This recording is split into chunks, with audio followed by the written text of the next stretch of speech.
ಯಾರಿಗೆ ಸೋರ್ಸ್ ಗೊತ್ತಿದೆಯೋ, ಮೂಲ ಗೊತ್ತಿದೆಯೋ, ಅಸ್ತಿತ್ವ ಗೊತ್ತಿದೆಯೋ ಅವ್ರಿಗೆ ಚೆನ್ನಾಗಿ ಗೊತ್ತು. ಅದು ಬೇರೆ ಬೇರೆ ಬೇರೆ ಆಕಾರಗಳನ್ನು ತಗೊಳ್ಳುತ್ತೆ, ಬೇರೆ ಬೇರೆ ರೂಪ ತಗೊಳ್ಳುತ್ತೆ, ಬೇರೆ ಬೇರೆ ಹೆಸರುಗಳನ್ನ ತಗೊಳ್ಳುತ್ತೆ. ಅದೇ ಎಲ್ಲ ಅಂತ. ಅದೇನು ಯಾರು ಶಕ್ತಿಯನ್ನು ಪೂಜೆ ಮಾಡ್ತಾರೋ, ಶಕ್ತಿಯನ್ನು ನಂಬ್ತಾರೋ ಅವರಿಗೆ ರಾಮ, ಕೃಷ್ಣ, ಹನುಮಂತ ಇವರು ಎಲ್ಲವೂ ಶಕ್ತಿನೇ. ಅವ್ರಿಗೆ ಡೌಟೇ ಇಲ್ಲ, ಎಲ್ಲವೂ ಶಕ್ತಿನೇ.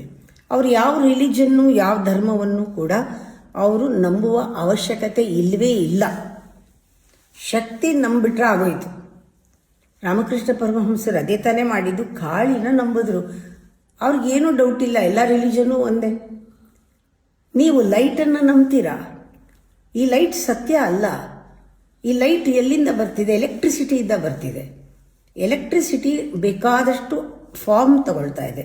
ನಿಮ್ಮ ಟಿ ವಿ ಕೆಲಸ ಮಾಡ್ತಾ ಇರೋದು, ಹೀಟರ್ ಕೆಲಸ ಮಾಡ್ತಾ ಇರೋದು, ಐರನ್ ಬಾಕ್ಸ್ ಕೆಲಸ ಮಾಡ್ತಾ ಇರೋದು, ಸ್ಟವ್ ಎಲ್ಲನೂ ಎಲೆಕ್ಟ್ರಿಸಿಟಿಯಿಂದ ಅಲ್ವಾ? ಎಲೆಕ್ಟ್ರಿಸಿಟಿ ಇಲ್ಲ ಅಂದರೆ ಎಲ್ಲ ಆಫ್. ಆದರೆ ನಿಜವಾಗ್ಲೂ ಆ ಲೈಟು, ಎಲೆಕ್ಟ್ರಿಸಿಟಿ ಅದು ಒಂದು ಶಕ್ತಿಯಿಂದ ಅಲ್ವಾ? ಹಾಗೆ ಫಿಲಾಸಫಿ ಅನ್ನೋದು ಪವರ್ ಇಲ್ಲ,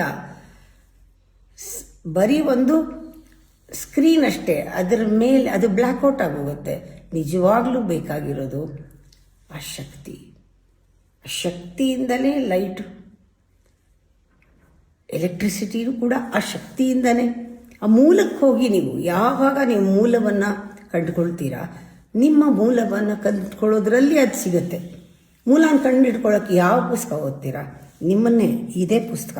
ಇದನ್ನು ಓದ್ತಾ ಇದ್ದರೆ ನಿಮ್ಮ ಒಂದು ಆರಿಜಿನ್ ಏನು, ನಾನು ಯಾರು ಆ ಪ್ರಶ್ನೆ, ನಾನು ಏನು ಆ ಪ್ರಶ್ನೆ, ನಾನು ಯಾಕೆ ಆ ಪ್ರಶ್ನೆ, ನಾನು ಯಾಕೆ ಇಲ್ಲಿ ಅಂಥ ಪ್ರಶ್ನೆಗಳು ಉತ್ತರ ಕೊಟ್ಟಾಗ ಯಾವ ಧರ್ಮ, ಎಲ್ಲ ಧರ್ಮನೂ ಒಂದೇ.